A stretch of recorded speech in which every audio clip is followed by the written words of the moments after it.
powerful, wars and abuses of power, reprehensibility and senselessness of wars. Revelations of Jesus Christ from 1884 to 1950.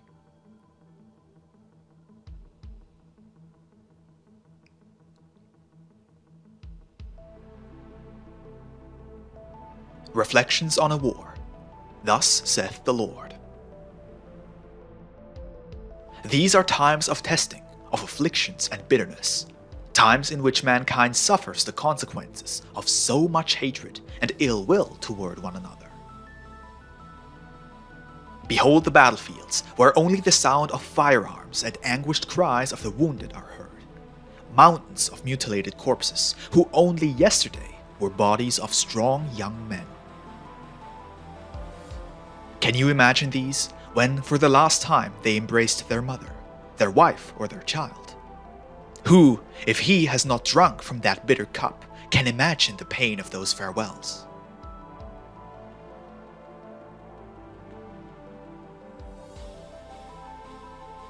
Thousands and thousands of anguished parents, wives and children have seen their loved ones depart for the fields of battle, of hate and of vengeance, forced by the greed and pride of some few men without light and without love for their fellow men.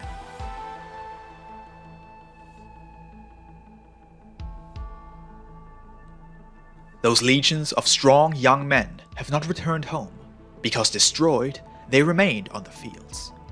Behold, the earth, Mother Earth, more merciful than those men who govern the peoples and believe themselves master of the lives of their fellow men, has opened her bosom lovingly to receive and cover them.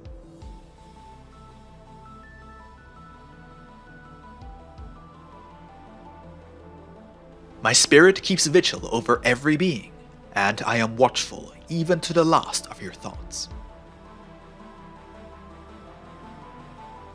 Truly, I say to you, that there, among the armies who fight for earthly ideals and ambitions, I have discovered during their moments of rest, men of peace and goodwill who have been made into soldiers by force.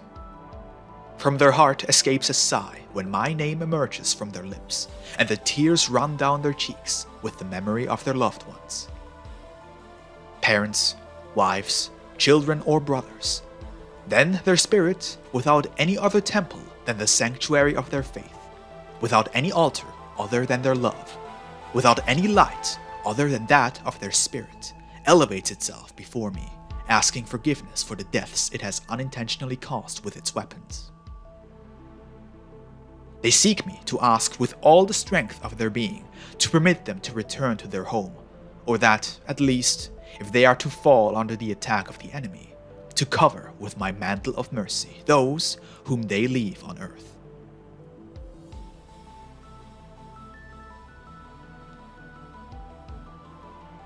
To all those who seek my forgiveness in that manner, I give my blessing, for they are not the ones to blame for killing.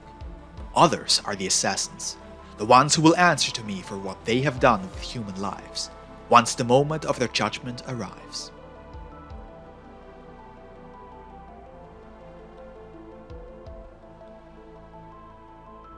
Many of them who love peace ask themselves why I have permitted them to be taken to the very fields of battle and death, to which I say to you that if their human understanding is not able to comprehend the reason that underlies all this, their spirit, on the other hand, knows that it is fulfilling a restitution.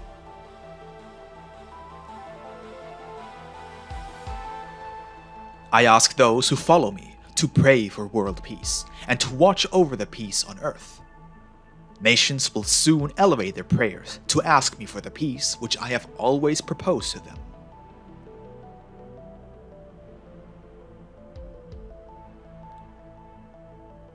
I have permitted mankind to first taste the fruit of what they have sowed. I want them to observe the human suffering that exists on earth, the rivers of human blood that has been shed, the mountains of cadavers that exist, and the cities that have been destroyed. I have wanted men with hardened hearts to see the desolation in homes, the desperation among the innocent, and mothers who, driven mad by pain, kiss the dismantled bodies of their children. I want those individuals to become fully aware of the anguish, sorrow, and desperation that exists among humanity, so they might feel humiliation due to their arrogance. I want them to hear their consciences so they can become aware that their grandeur, power, and wisdom is a lie, and what is truly great only comes from the Divine Spirit.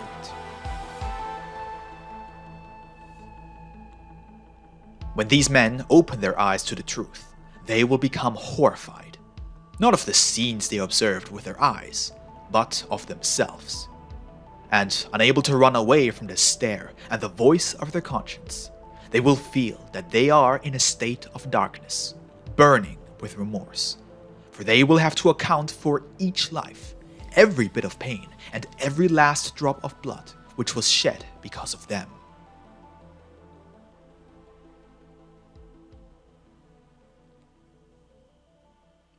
Step by step, men advance to the valley where they shall be gathered for judgment.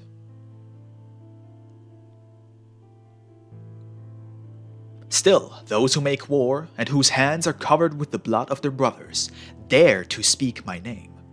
Are these, by chance, the fruit and flower of the doctrine I have taught you? Did you not learn from Jesus how he forgave and blessed those who offended him, and how he died, giving life to his executioners?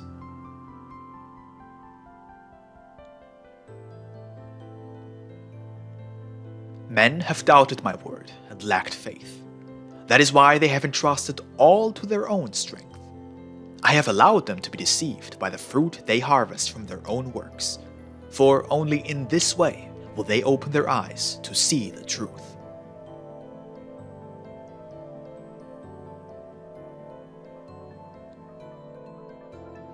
The despicable nature and senselessness of wars. It is time for love, forgiveness, and humility to appear in the heart of humanity, as true weapons to oppose hatred and pride. If men, filled with pride and hatred, continue to clash with one another, villages and nations will be destroyed, and there will be no peace in the hearts of men.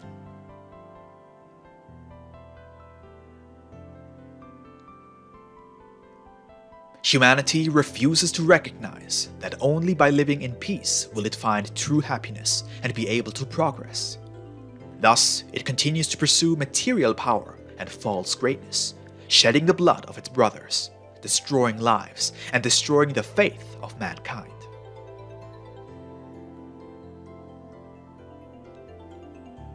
The year 1945 took with it the last shadows of war.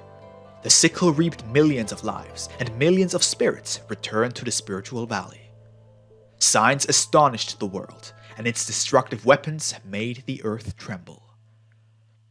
Those who triumphed became the judges and executioners of the defeated.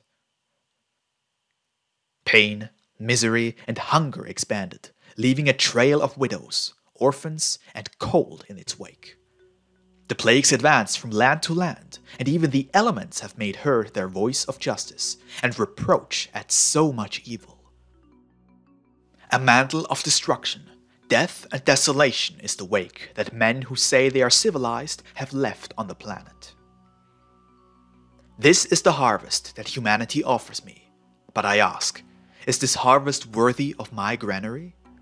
Does the fruit of your evil deserve to be received by your Father? I tell you truly that this tree is very different from that which you would have sown, complying with that divine commandment that orders you to love one another.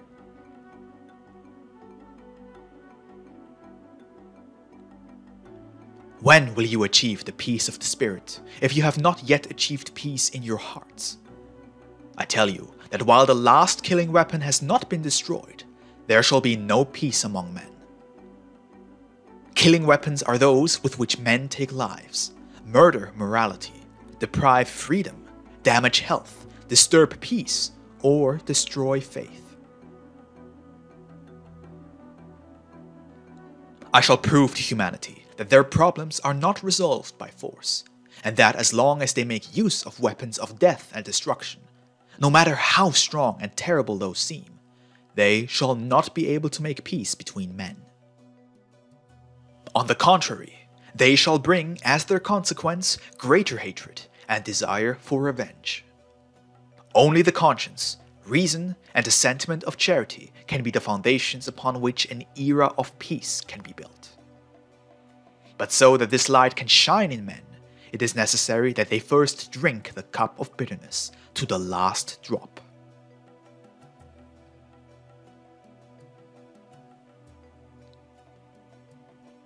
If the hearts of men were not so hardened, the pain of war would have been enough to make them reflect on their errors and return them to the path of light. But they bear still the bitter memory of the butchery of humans and prepare already for another war.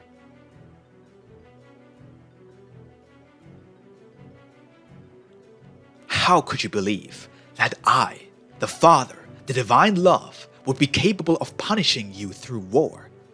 Do you believe that he who loves you with perfect love and who wishes you to love one another could inspire in you such crime, fratricide, death, vengeance, and destruction? Do you not understand that all of these are due to the materialism that humanity has accumulated in its heart?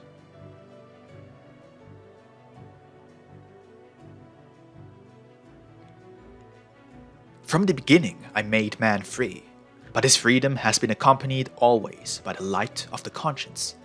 And in spite of this, he has ignored the voice of his inner judge, distancing himself from the path of the law to the point of causing monstrous and bloody fratricidal wars, in which the sons rise against the father, because they have left behind all feelings of humanity, charity, respect, and spirituality.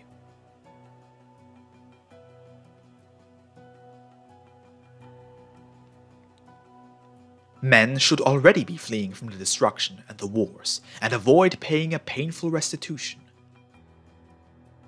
Understand that if they do not manage to purify themselves in goodness before coming to me, I shall have to send them again to that vale of blood and tears, for he who walks away from perfection cannot come to me.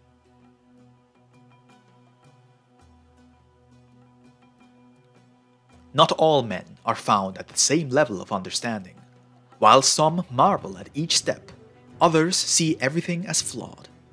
While some dream of peace as the height of spirituality and morality for the world, others proclaim that it is wars that cause men to evolve.